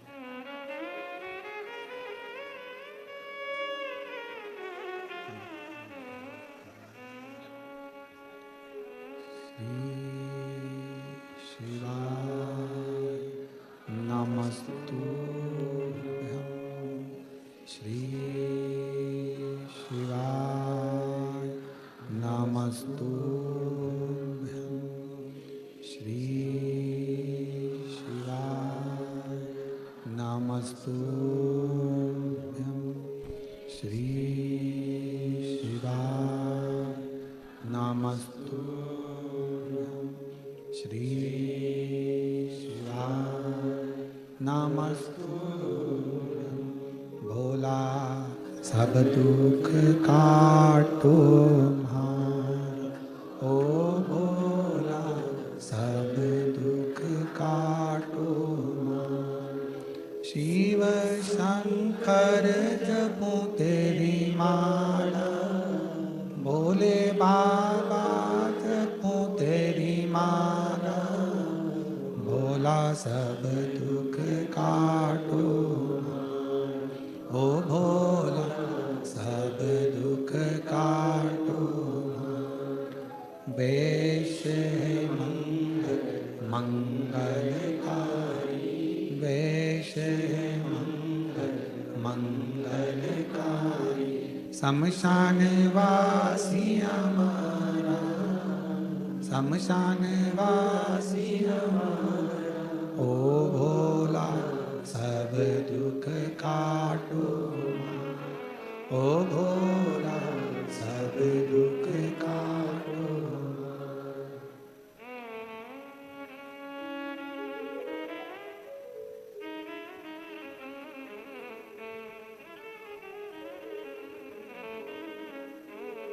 देवादिदेव महादेव भगवान शिव घड़दानी त्रिकालदर्शी कैलाशी विनाशी भगवान शंकर की पवित्र कथा कह रहे हैं। अच्छा मित्र भी एक दिन गुरु का कार्य कर जाता है। पार्वती माता को उनकी सहेली ने सीख दे दी कि शंकर का पार्थिव पूजन करना प्रारंभ करो, और माता पार्वती जी ने पार्थिव पूजन प्रारंभ किया।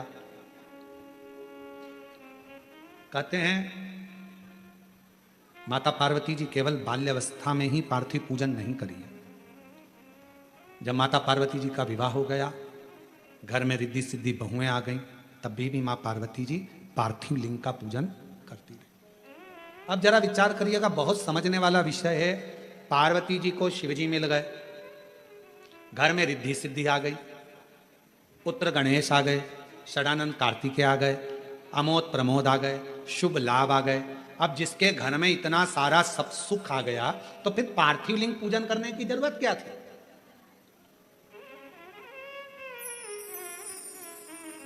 फिर पार्थिव पूजन क्यों, किस लिए?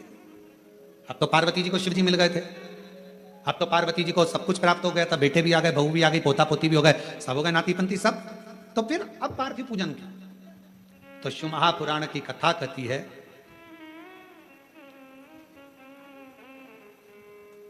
सती खंड के अंदर एक बात आती है, शिव की आराधना केवल सुख पाने के लिए ही नहीं, शिव की आराधना शिव की दृष्टि में शंकर भगवान के चरणों में जिंदगी भर रहने के लिए भी होना चाहिए।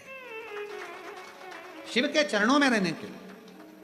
आपके पास में गाड़ी आ गई, बंगला आ गया, दौलत आ गई, बच्चे हो गए, संपदा आ गई, सारा सुख हो गया, और आप शिव को भूल गए, ये श्रेष्ठता ना। एक पत्र आया है, देखिए पत्र में कितना सुंदर भाव वर्णन किया।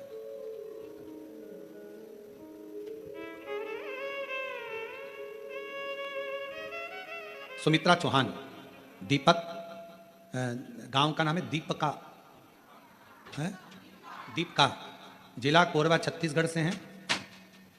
मैं अपने महादेव की करुणा का वर्णन करना चाहती हूँ। मेरे बेटे का नाम शिवांश है, 2.5 वर्ष का, जिसको अचानक बाथरूम करते समय, पेशाब करते समय खून आना शुरू हो गया।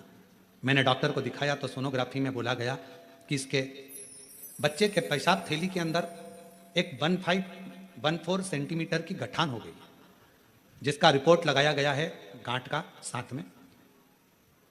डॉक्टर ने बच्चे को रायपुर ले जाने के लिए कह दिया। बच्चे को रायपुर लेकर गए, डॉक्टर ने सीटी स्कैन करा और ऑपरेशन के लिए बोल दिया कि ऑपरेशन शीघ्र करना पड़ेगा। ऑपरेशन करने पर मालूम भी पड़ेगा कि गठान कैसी है, काई की। हम लोग घबरा गए। हमने डॉक्टर साहब से कहा कि आप तो थोड़ी दवाई दे दीजिए और हम ऑपरेशन कराने के लिए तारीख निकलवा ली है। और तारीख लेकर, थोड़े से समय की तारीख लेकर हम आ गए। हमारे एक रिश्तेदार ने कहा कि वो सीहोर वाला महाराज कथा कहता है, बच्चे को टीवी पर सुनाओ और बन सके तो इसको एक बार सीहोर की धरा पर लेकर जाओ, वहां से रुद्राक्ष लेकर आओ, उसका पानी इसको दो, शंकर के मंदिर जाना प्रारंभ करो। हम बच्चे के लिए शिवालय जाना चालू कर दिए, शंकर को नमन करते और शिवजी पे चढ़ा हुआ जल लेकर आते, बाबा को प्रणाम करते, बेलपत्र लाते, बाबा पर पूरा भरोसा कर लिया। फिर एक बहन मिल गई मंदिर में, उसने कहा दीदी आप एक काम करो, पशुपतिनाथ का व्रत करो। हमने पशुपतिनाथ का व्रत करना प्रारंभ कर दिया। बाबा की ऐसी कृपा हो गई, बेटे का भी मन शिव जी के अंदर लगने लगा, वो भी साथ जाता बाबा की कृपा से। दूसरी बार हम फिर वापिस रायपुर गए और रायपुर में हमने वापिस सोनोग्राफी कराई, उन्हीं डॉक्टर साहब को दिखाया। डॉक्टर साहब बोले ये समझ में नहीं आ रहा, 1 हफ्ते के अंदर गठान गल कैसे गई और बाबा की कृपा से पूर्ण तरह से बच्चा स्वस्थ कैसे हो गया। कहीं बैठा हो, अगर बच्चा आया हो या उसके घर के लोग आए हो तो आ सकते हैं। सुमित्रा चौहान, दीपका, ग्राम दीपका, जिला कोरबा छत्तीसगढ़ से है। एक पत्र और बड़ा सुंदर है। मैं सपना शाहजीत, पति श्री टिकेश्वर शाहजीत, ग्राम कटगी, तहसील कसडोल, जिला बालोदा बाजार, छत्तीसगढ़ की निवासी हूं। मैं बाबा का क्या वर्णन करूं गुरुदेव। हमारे जीवन में एक घोर संकट आ गया था। मेरे पति सरकारी स्कूल में शिक्षक हैं।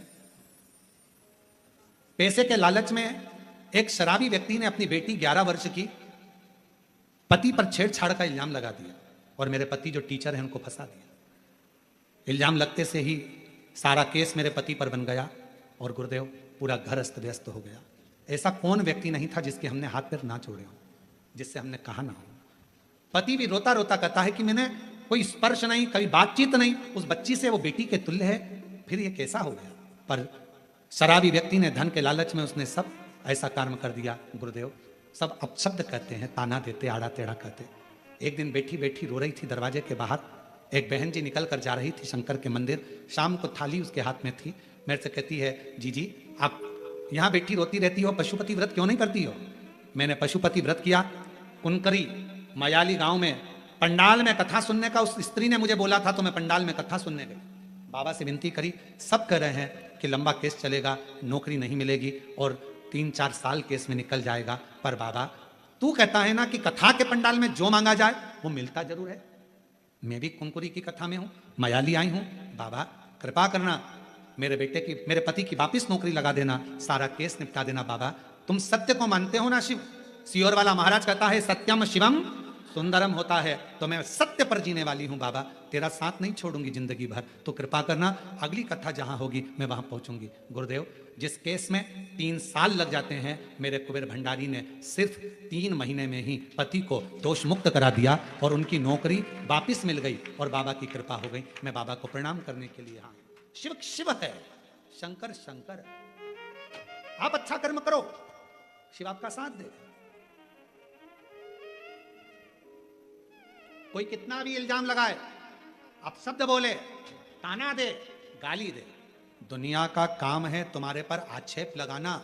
जिसके पास कीचड़ होता है वो कीचड़ ही लगाता है और जिसके पास इत्र होता है वो इत्र ही लगाता है। ये दुनिया की रीति है। जिसकी जेब में इत्र की शीशी होगी वो तुरंत इत्र की शीशी निकाल। हमारे वो छिपरा वाले मालू जी, उनकी जेब में हमेशा इत्र रखा रहता है। हमारे वो खोपरा गोले वाले हैं, हमारे वो बेसन वाले हैं, ऐसे कई लोग हैं उनकी जेब में इत्र रखा रहता है। वो इत्र निकालते चरणों में लगा देते। उनकी आदत, इत्र की शीशी रखोगे तो इत्र लगाएगा और कीचड़ होगा साथ में तो कीचड़ लगाएगा। तुम्हारे पास में क्या है? कोई कीचड़ से भरा हुआ व्यक्ति होता है तो दिन भर आक्षेप लगाता रहता है, ये ऐसा वो वैसा, उसने ऐसा कर दिया, उसने वैसा कर दिया, उसने ये कर दिया। समझ लेना, नगर पालिका की, नगर निगम की कचरे की गाड़ी है। बार बार आक्षेप लगाने वाला, गलत बोलने वाला व्यक्ति जब निकल कर जाए तो उससे दूरी बना लो, क्योंकि कचरे की गाड़ी के पास खड़े नहीं रहना। कचरे की गाड़ी से ज्यादा चिपकना मती, नहीं तो उसकी बदबू अपने अंदर आने लगती है। कचरे की गाड़ी जब भी निकले तो मुंह पर कपड़ा डालो और निकलते चले जाओ। इस कचरे की गाड़ी से ज्यादा मिलाप नहीं करना। क्या करते हो? तुम्हारे यहाँ कचरे की गाड़ी निकलती है तो उसके पास खड़े रहते हो क्या? जम के तो बोलो। नहीं, क्या करते हो? कचरे की गाड़ी में बदबू आ रही है, तुरंत मुंह पे कपड़ा लगाओगे, साइड में से निकल जाओगे। हारन भी बजाओगे तो कचरे वाला नहीं हटाएगा, उसको कचरा बीनना है। कचरे की गाड़ी है, उसको मालूम है कचरे की है, तू अलग से निकल, तुझे बचना है। कचरा तेरे अंदर नहीं चिपकना चाहिए, बदबू तेरे अंदर नहीं चिपकना चाहिए, कीचड़ तेरे अंदर नहीं लगना चाहिए, तू बचकर चल। वो तो कचरे की गाड़ी, कचरे की गाड़ी नगर निगम वाले ने बनाई है। उसी तरह संसार में कई लोगों को निंदा करने वालों को भगवान ने कचरे की गाड़ी की तरह पैदा करा है। वो दिन भर बदबू मारते हैं, दिन भर कचरा फैलाते हैं, उनका काम ही कीचड़ उछालना है। उनका पूरा 24 घंटे एक काम रहता है, कोई अच्छा काम कर रहा है उस पर कीचड़ उठा लो। कोई महाराज है, अच्छा काम कर रहा है, सनातन को जोड़ने का काम कर रहा है, उस पर कीचड़ उतार। कोई महिला है, आगे बढ़ रही है, कोई बच्चा पढ़ने में लगा है, कोई एजुकेशन में लगा है, कोई चिकित्सा में लगा है, कोई अच्छा कार्य कर रहा है, कोई भूखे को भोजन करा रहा है, प्यासे को पानी पिला रहा है, उसके ऊपर कीचड़ उछालो। उसके पास 24 घंटे एक ही काम है, क्योंकि उसे भगवान ने कचरे की गाड़ी की तरह पैदा करा है। कचरे की गाड़ी, उससे बचिए। कचरे की गाड़ी आपके पास में आएगी, आपको दूर हटना, आपको अपनी गाड़ी पीछे खसकाना है। मालूम है बदबू मारेगी, थोड़ा साइड से निकलो, साइड से। ये करे महाराज, इस पत्र से सीखने वाला विषय है, उस बहन ने भगवान से कह दिया तो सत्य की रक्षा करता है। तुझे जब मानूंगी तू सत्य को जीता दे, और वही सत्य जीता। जो केस इतने ईमानदारी से बोलो, ऐसा केस इतनी जल्दी निपट सकता है क्या? 3 महीने के अंदर वो लिख रही है, 3 महीने में मेरे पति को दोबारा जॉब मिल गई और सारा केस सलट गया, ये शिव की कृपा। और उसने एक लाइन लिखी, सबके हाथ पैर जोड़ लिए, ऐसा कोई व्यक्ति नहीं था जिसके पास नहीं गई हाथ पैर जोड़ने। आखिरी में शिव के पास गई, आखिरी में शंकर के पास।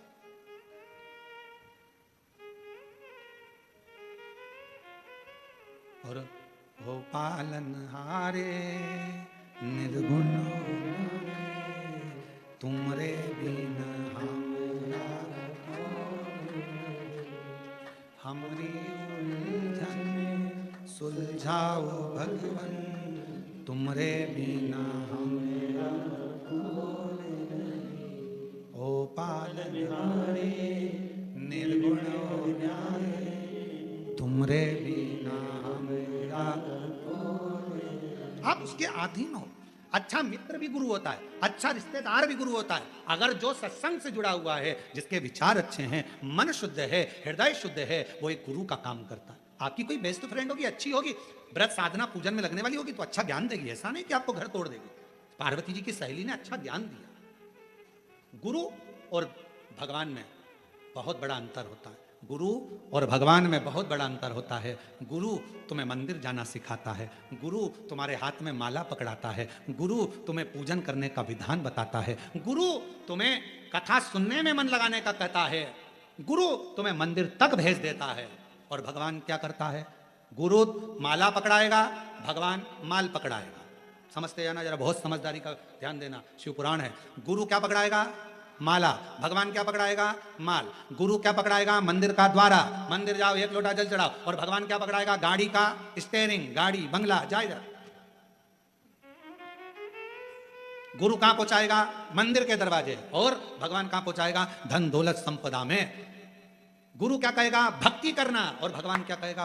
भगवान सोचेगा अगर ये भक्ति में लगा रहेगा तो इसको मुझे देते ही रहना पड़ेगा, इसको भक्ति से हटाना जरूरी है। तो भगवान क्या करता है कि तुम्हें माला से हटाकर माल में फंसा देता है। भगवान क्या करता है? मंदिर जाते जाते जब तुम्हारा काम हो जाता है तो मंदिर जाना बंद करवा देता है, तुम्हें व्यस्त करा देता है।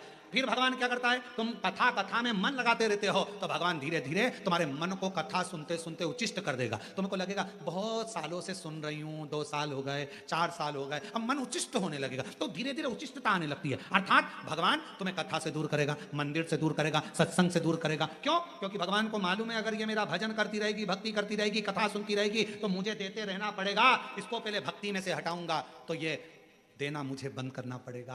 मैं देना कब बंद करूंगा? जब ये भक्ति से मन को हटाए। ये भक्ति से मन को हटाए, मैं देना बंद करूं। और भक्ति से अगर इसका मन हट गया, भजन से मन हट गया, संकीर्तन से मन हट गया, तो फिर ये मेरे पास से गया, मेरे पास। और भोले मैं तेरी, इस लाइन को स्मरण करना। पतंग आकाश में है, कब तक है? जब तक डोर आपके हाथ में है। डोर टूटी, पतंग उड़ी, कहीं पेड़ पे फंसी, कहीं छत पर पड़ी, कहीं झाड़े में पड़ी, कहीं नली में, कहीं रोड पे, कहीं गटर में पड़ी। भगवान के हाथ में जब तक हमारी डोर है तब तक हम भगवान के चरणों से बंधे हुए हैं। तो भगवान हम पर ढील भी देगा, ऊपर भी करेगा, नीचे भी लाएगा, संभाल लेगा, उलझने नहीं देगा, कटने नहीं देगा। और छूटे, कट भी गए, टूट भी गए, बेकार हो गए, ना जाने। भोले मैं तेरी हवा बिच बाबा डोर हथो कटी, भोले जो इसी भजन की एक लाइन हमारे स्मरण में रहती है, जो कट गई तो फिर लुट्टी जावा। अगर कट गई तो लुट गई, तेरे हाथ से छूटी कि गई। गुरु कह रहे हैं कि माला पढ़, गुरु कह रहे हैं मंदिर जा, गुरु कह रहे हैं एक लोटा जल पकड़, गुरु कह रहे हैं भगवान की कथा सुन, और भगवान कह रहा है आ गई बहुत सारा दे भी दिया, अब मैंने तेरे को बेटा दे दिया, बेटी दे दी, पंथी दे दिया, काम धंधा चालू कर दिया, अब तू मुझे छोड़, क्योंकि नहीं छोड़ेगी तो मैं देता ही रहूंगा, क्योंकि वो तो भोला है, उसका काम देने का। शिव छुड़ा रहे हैं, गुरु जोड़ रहे हैं। गुरु कह रहे हैं छोड़ना ही मत। जब जब टीवी पर कथा मिले, आस्था चैनल पर शिव महापुराण की कथा आ रही हो, तुरंत बैठ जाओ कथा सुनने। सुनने भी ना बैठो तो चलते फिरते टीवी चालू कर दो, चलने दो और अपना काम करते रहो, कथा सुनते। कोई अच्छा गुरु मिले जीवन में, वो जोड़ दे। पार्वती मैया को उनकी सहेली अच्छा गुरु के रूप में मिली, और बहुत अच्छे गुरु के रूप में माता पार्वती जी की सहेली मिली। तो पार्वती जी की सहेली ने कहा कि पार्थिव लिंग की आराधना करो। कोई अच्छा पहचान वाला मिले ना, जो भगवान को जानता हो, उसका संग जरूर करो। पहले ऐसा नियम था, तुम्हारे छत्तीसगढ़ में था कि नहीं था हमको नहीं मालूम। पहले ऐसा नियम था, शादी में सोना खरीदने जाते थे तो जो सोने के परखदार होते थे उसको लेकर जाते थे दुकान पे। तुम चलो जीजी, तुम अच्छे से देख लोगी, काका जी, मामा जी, बहू का सोना लेना है, बेटी की झुमकी लेना है, ये करना है, तुम चलो सोना की परख कर सकते। बोलो बोलो सही है। कपड़ा लेने जाते थे तो परखदार को ले जाते थे, बड़े भैया को लेके जाना, कपड़े की परख उनको बहुत ज्यादा है, कौन सा कपड़ा अच्छा रहेगा पानी में, कौन सा सुखड़ेगा नहीं, मालूम पड़े धोया और सुखड़ गया, बड़े भैया को लेके जा, उनको कपड़े की परख है। फ्रिज लेने जाते थे तो घर के कम से कम 8 लोग जाते थे, 4 फ्रिज लेने। क्यों? कोई परखैया को ले जाओ, लाइट वाले को, उसको मालूम है कौन सी कंपनी का अच्छा रहता है, कौन सा पावर होता है, कौन सा क्या होता है, कौन सा। परखदार को लेकर जाते। याद रखना, सोना लेने जाओ तो परखैया को लेकर जाओ, इलेक्ट्रॉनिक सामान लेने जाओ तो परखैया को लेकर जाओ, कपड़े लेने जाओ तो परखदार को लेकर जाओ। उसी तरह शंकर की कथा भी सुनने के लिए जाओ तो साथ में उसको लेकर जाना जो थोड़ा परखैया हो, भगवान की भक्ति में रमा रहता हो, शिव की भक्ति में लगा रहता, उस परखैया को लेकर जाओ। अब तुम साथ में ले गई ऐसी जीजी को जिसका मन ही कथा में चलना चलना, कितनी देर से महाराज बोले ही जा रहा, बोले ही जा रहा। एक जगह कथा करने का एक महिला आ गई, महिला बोली गुरुजी, कथा में आगे आगे बैठ के खूब रो रही, वो खूब, हमसे सहन नहीं हुआ। तो हमने पूछा बाद में उससे, तू इतना क्यों रो रही है कथा में, हम तो कथा रोने की बोलते ही नहीं है, तू क्यों रो रही है? कहा गुरुजी मेरे पास में एक पाड़ा था, भैंस का बच्चा हुआ था पाड़ा, वो भी ऐसे ही 3 घंटे तक टर टर टर टर करता रहा, आखिरी में को पाड़ा मरी गया, मैं इसलिए रो रही हूं, तू भी 3 घंटे से चिल्ला रहा है। तो जिसके समझ में नहीं आए महाराज और पाड़ा एक जैसा लगता है, जिसके नहीं समझ में उसके पाड़ा और महाराज एक जैसा। परखैया लेकर जाओ, साथ में किसी को ऐसे को मत ले जाना, चल कथा में चलो, उसको ले गई, बिठा दिया कथा के अंदर, और कथा में बिठाया, उसका मन उसका चले, अब चले अपन आरती के पहले निकल चले, आरती के पहले निकल चले। अब उसे कौन समझाए कि महाराज कहते हैं आरती के बाद उठना, जमीन को नमन करना, रज को लेना, शरीर से लगाना, प्रणाम करना, विनती कर कर फिर जाना कि बाबा मेरी 3 महीने में झोली भर देना, मैं जिस कामना से आई हूं वो कामना पूरी कर देना। कौन समझाए उसको? वो तो करी चल चल चल चल एक जैसी, क्योंकि परखैया नहीं है, इसलिए शिव पुराण की कथा कहती है कथा में भी जाना तो परखदार को लेकर जाना, जिसका मन शंकर में पहले से लगा हुआ हो उसको लेकर जाओ, तो तुम में और भक्ति आएगी। कितनी जोरदार कथा हुई, कितना अच्छा रहा, भगवान की कृपा थी, इतना बड़ा अपना कोरबा सब अंदर नहीं घुस पाए, अपन घुस गए, भगवान की बड़ी कृपा हो गई, अच्छे से बैठ गए, ये शिव की कृपा हो गई, बढ़िया, भगवान ने बड़ी करुणा। बस कीचड़ बहुत था, नीचे पाँव नहीं रखे मैंने, तो कुर्सी पे ही वैसी रख के बैठ गई, ऐसे पांव रख के बैठ गई। बहुत कीचड़ था, मैंने बहुत ध्यान से, भैया इधर बाजू वाला ऐसा बैठा था, बार बार मेरी कुर्सी हिला, गिर जाती कीचड़ में तो। एक बार मैंने घूर के देख लिया, वो सही बैठ गया। फिर मैंने कथा अच्छे से सुनी, परखदार जा परखदार शिव तक। और ऐसो कोई नहीं रे हीरा को परखइयो राम, कोई नहीं रे, ऐसो कोई नहीं रे यहाँ हीरा को परखइयो राम, कोई। हीरा का परखदार कौन मिलेगा? साधु आवे, योगी आया, भोगी आया, ढोंगी आया रे, और गुरु आया गांव में तो कोई नहीं रे, यहाँ कोई नहीं रे, या हीरा को परखइयो राम, कोई नहीं। हीरा का परखदार मिलना बहुत कठिन है महाराज। हीरे के और हीरा का परखदार मिल भी सकता है, पर दिल की पीड़ा का परखदार मिलना बहुत कठिन है। हीरा का परखदार मिल भी सकता है, पर पीड़ा को परखने वाला बहुत कम मिलेगा। समझने वाला, तुम्हारे दिल की बात को समझे, हृदय की बात को समझे, वो मिले तो।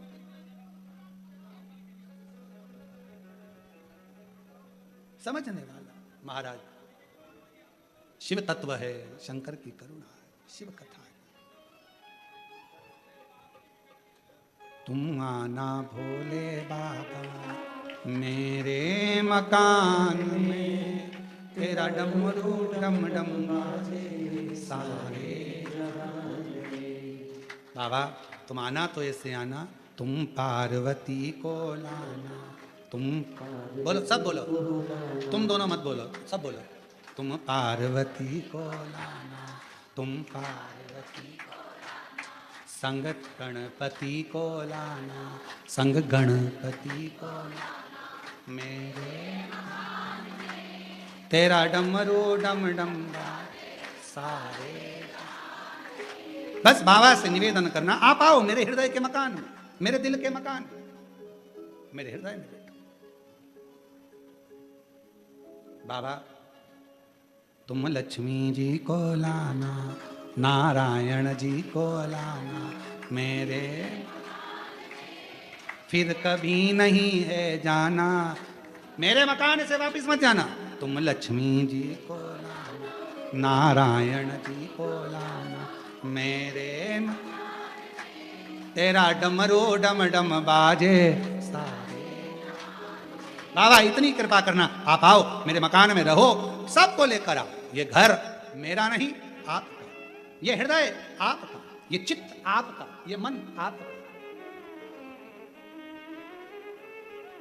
शिव शंकर का ओगरदानी शंभू की कथा कर रही है।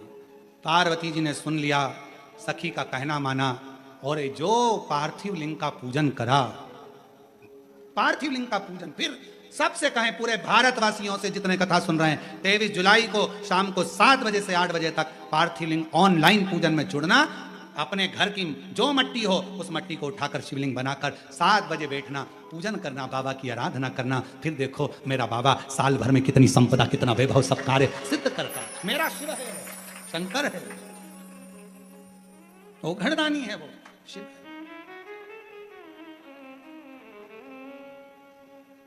ये कथा तो 18 तारीख को, कल तो कथा का छठा दिन है। क्या रहेगी कल कथा की? शिवरात्रि। कल कथा की शिवरात्रि रहती है। परसों के दिन जो कथा होगी वो सुबह 8 बजे प्रारंभ होकर 11 बजे विराम हो जाएगी। कल का कथा का समय तो यही 1 बजे से 4 बजे तक ही रहेगा। टीवी पर परसों की कथा का समय भी 1 बजे से 4 बजे तक रहेगा। और परसों जो कथा यहाँ होगी, जो कोरबा छत्तीसगढ़ में ऑनलाइन कथा चल रही है, कथा का यहाँ जो समय रहेगा वो सुबह 8 बजे से 11 बजे तक रहेगा। और ऑनलाइन कथा का समय वही 1 बजे से 4 बजे तक रहेगा। फिर कथा 18 को यहाँ विराम होकर 21 तारीख से 25 तारीख तक ऑनलाइन शिव महापुराण की कथा। उस कथा का नाम रहेगा श्रावण शमी शिव महापुराण की कथा। शमी का जो पौधा होता है, शमी का जो वृक्ष होता है, शमी की पत्तियों से शिव को समर्पित कर कर बड़े रोगों से कैसे निपटा जा सकता है, कैसे किसी कामना के लिए शमी के पत्र का प्रयोग किया जाता है, श्रावण महीने में शमी का पत्र कैसे चढ़ाना चाहिए, वो सारा प्रसंग उस कथा में रहेगा। वो कथा 5 दिन की ऑनलाइन रहेगी 1 बजे से 4 बजे तक, 21 जुलाई से 25 जुलाई तक। 25 जुलाई को कथा विराम हो जाएगी 1 बजे से 4 बजे तक ऑनलाइन। फिर 30 जुलाई से 5 अगस्त तक भिलाई जयंती स्टेडियम में शिव महापुराण की कथा 1 बजे से 4 बजे तक रहेगी। वो ऑफलाइन रहेगी। वो कथा में सब लोग आ सकते हैं, कथा सुन सकते हैं, ग्राउंड में बैठकर उस कथा का लाभ जयंती स्टेडियम में ले सकते हैं।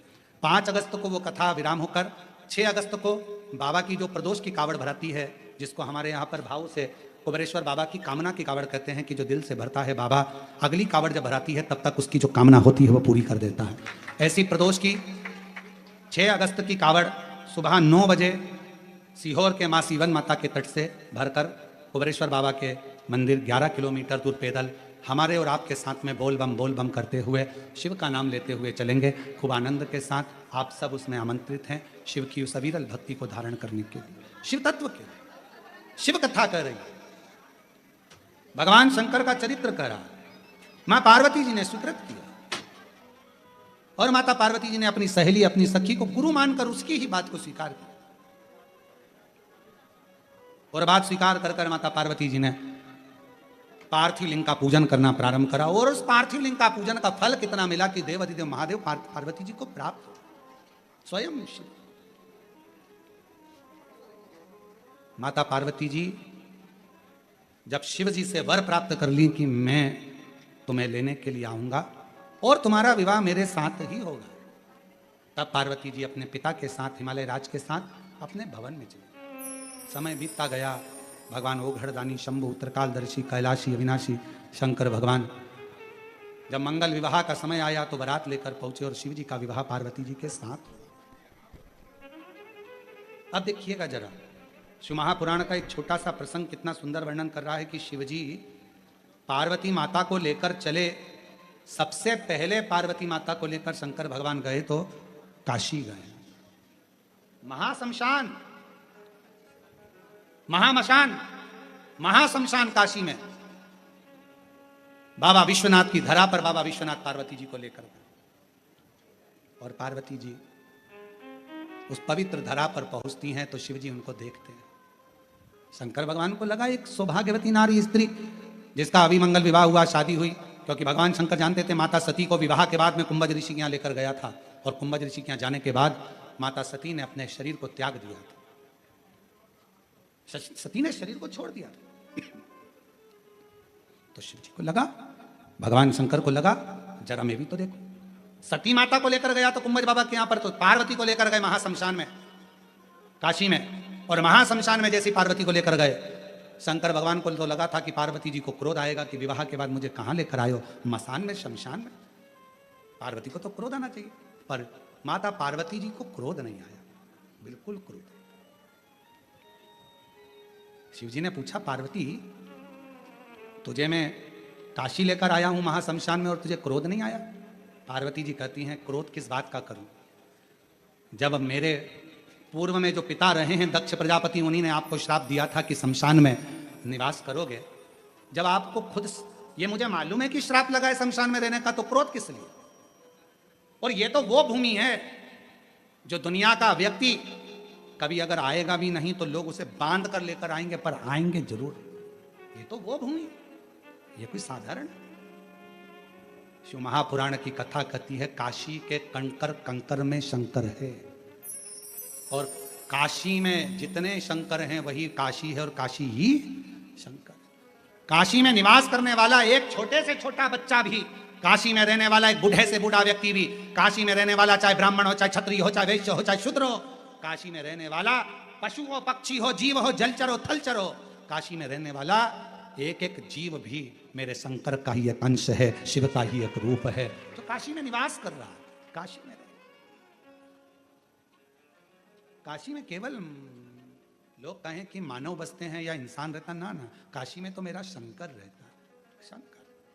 और तुम आना भोले बाबा मेरे मकान में, तेरा डमरू डम डम बाजे सारे। ऐसी पवित्र काशी में शिव जी पार्वती को लेकर गए। विदल उत्पल का संहार करने के लिए माता पार्वती ने कुंदुक का प्रहार करा। शिव जी का नाम कुंदकेश्वर महादेव हो गया। भगवान कुंदकेश्वर पधार रहे हैं, जोरदार ताली बजाकर स्वागत करिए। भगवान कुंदकेश्वर का अवतार हुआ। समय आया, कल कथा ठीक इसी समय 1 बजे से 4 बजे तक भगवान शिव की अविरल भक्तिमय कथा का लाभ लेंगे और अपने जीवन को धन्य बनाएंगे। हर हर जय जय श्री राधे। सभी भक्तों को हर हर महादेव सदा जय चिकित्सा श्री शिवाय नमस्तुभ्यम। व्यासपीठ को नमन करते हुए हम सबके प्रिय हम सबके लाडले ठाकुर कल्लू जी महाराज के चरणों में नमन करते हुए परम सत्य परम आदरणीय विश्वविख्यात पूज्य गुरुदेव के पावन चरणों को नमन करते हुए और आप सभी शिव भक्तों के चरणों में नमन करते हुए सुंदर आज हम सभी ने पंचम दिवस की कथा श्रवण करी। कल पुनः 1 बजे से 4 बजे तक हम सभी 6वें दिवस की कथा में जुड़ेंगे और परसों श्री राजेंद्र जी तारक, श्री शैलेश जी शुक्ला, श्री अमृतलाल जी गुप्ता, शत्रुघ्न जी, सतीश जी पांडे, ईश्वर जी पटेल, सुरेश जी गुप्ता, संजय जी गुप्ता, नितिन जी जायसवाल, राखी जी तारक, संतोषी जी गोस्वामी, जजमान में श्री भरत जी अग्रवाल, ओम प्रकाश जी साहू, सभी ने जो कथा का संकल्प बीड़ा उठाया था उस संकल्प को आज यहाँ पूर्ण करते हुए, क्योंकि ये कथा तो कथा पंडाल में ही होना था, लेकिन अधिक जल वृष्टि होने के कारण इस कथा का स्वरूप थोड़ा सा छोटा करते हुए ऑनलाइन का ये क्रम रखा ताकि एक संकल्प भी रहे और भक्त ये कथा अपने घर पर रहकर सुरक्षित रहकर कथा अमृत का लाभ लेकर अपने जीवन को कृतार्थ कर सके, आनंद में कर सके। एक बार सभी समिति के सदस्यगण एवं जजमान परिवार के लिए जोरदार ताली बजाकर स्वागत करें। और देखिए, जीप पर जब तक बाबा भोलेनाथ की कृपा ना हो तब तक इस पृथ्वी पर, इस दुनिया में, इस संसार में कोई भी कार्य संभव नहीं हो सकता। हम सभी देवाधिदेव महादेव के चरणों के दास हैं, उनकी कृपा दृष्टि के साए में ही अपना जीवन यापन करना चाहते हैं। हम सभी महादेव के मंदिर जाएं, देवालय जाएं, भगवान का जल अभिषेक करें और अपने मन की बात, अपने हृदय की बात हम महादेव से कह सकें।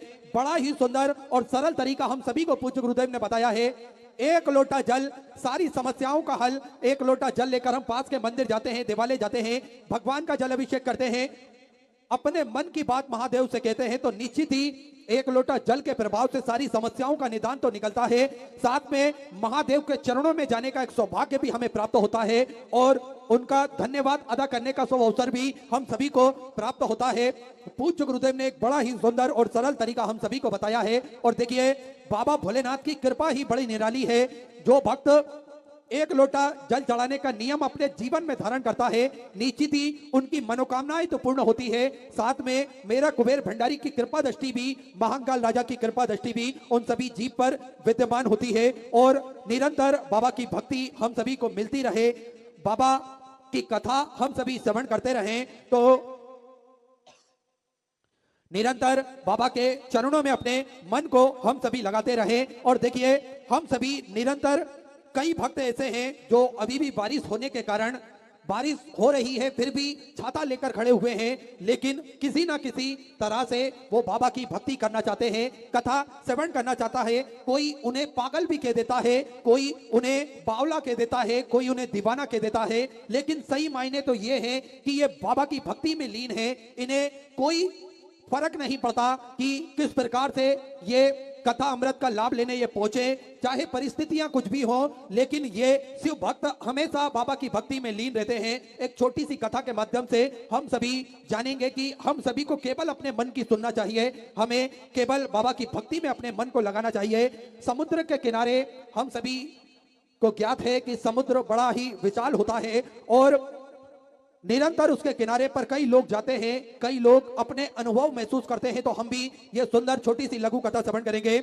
समुद्र के किनारे जब एक तेज लहर आई तो एक बच्चे की चप्पल को वो अपने साथ में बहा ले गई, तो बच्चा रेत पर उंगली से लिखता है कि समुद्र चोर है। उसी समुद्र के दूसरे किनारे पर एक मछुआरा बहुत सारी मछलियां पकड़ता है, वही उस मछुआरे ने अपनी उंगली से उस रेत पर लिखता है कि समुद्र मेरा पालनहार है। एक युवक समुद्र में डूबकर मर जाता है, उसकी मां रेत पर उंगली से लिखती है समुद्र हत्यारा है। एक दूसरे किनारे पर एक गरीब बूढ़ा अपनी टेढ़ी सी कमर लिए रेत पर टहल रहा था कि उसे एक बड़े से सीप में एक अनमोल मोती मिलता है, प्राप्त होता है, तो वह बूढ़ा अपनी उंगली से उस रेत पर लिखता है कि समुद्र दानी है। अचानक एक बड़ी सी लहर आती है और ये पूरा लिखा हुआ मिटाकर चली जाती है। अर्थात समुद्र को कोई फर्क नहीं पड़ता कि लोग उसके बारे में क्या राय रखते हैं, लोग उसके बारे में क्या बोलते हैं, वो तो अपनी मस्ती में लीन रहता है और अपने उत्साह में वे